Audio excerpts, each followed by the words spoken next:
Dahil Chinese New Year mga tropa, pinuntahan natin ang Taoist Temple at ang Temple of Leia dito sa Cebu. Kaya tara, samahan nyo ako.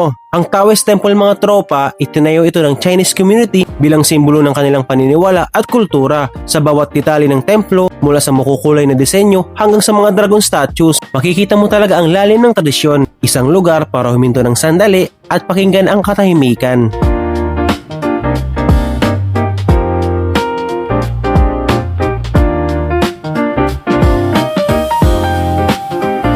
Hindi kalayuan, nakatayo naman mga tropa ang isang napakagarbong ekstruktura, ang Temple of Leia.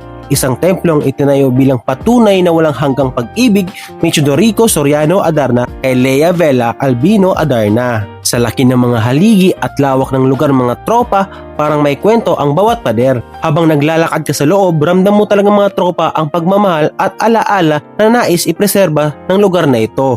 Hindi lang ito destinasyon, isa itong kwento ng pag-ibig na nakaukit sa bato. Salamat sa iyong panonood mga tropa. Waray! Yaon!